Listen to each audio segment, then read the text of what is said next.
I'm Cari Johnson Pelava, and I am currently co-founder, co-director of Centerpoint Massage and Shiatsu Therapy School and Clinic in Minneapolis, Minnesota.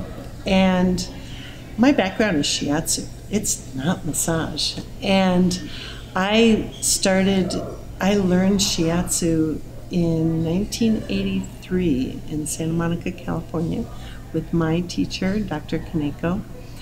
And I went through his advanced training. And then from Southern California, I moved to Minnesota because I loved the weather. It was such great weather in Minnesota. So then I was a shiatsu practitioner in Minnesota, and nobody had ever heard of shiatsu in Minnesota in 1985. But I did build up a full-time clientele and had an opportunity to go to Japan and apprenticed in Japan for a year. Mm-hmm. And I met Toru Namakoshi and spent a week at the Japan Shiatsu College. But I apprenticed with Torimi Sensei in Kyushu. He was a doctor of acupuncture, shiatsu, moxibustion, and spent a year with him. And then when I came back to Minnesota in 1990, after a year,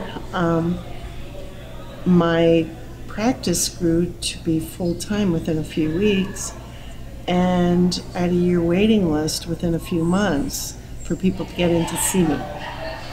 And so people were asking, can I study shiatsu? Can I study shiatsu?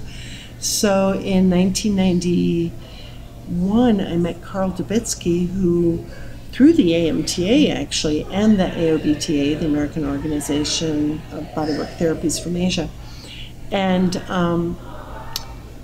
found out about massage education, shiatsu education, and I started my shiatsu school in 1992 in Minneapolis.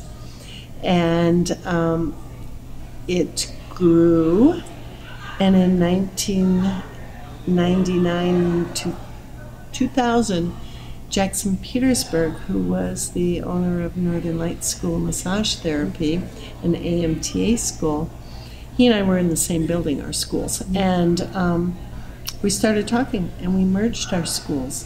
And in 2001, we created Centerpoint Massage and Shiatsu Therapy School and Clinic, and we have integrated education with Eastern and Western therapeutic bodywork, and it's awesome.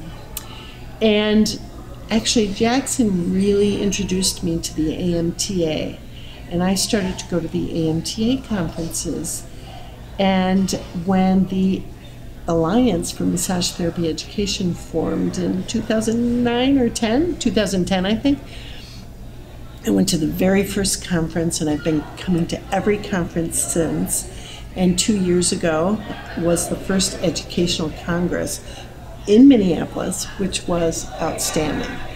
And so coming to an organization that supports schools and education has been phenomenal.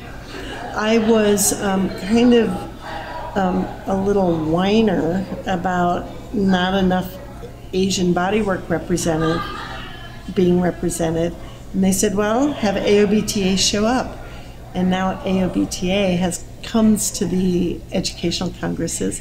So there's starting to be a meeting of East and West and diversity in education, which is one of my main goals.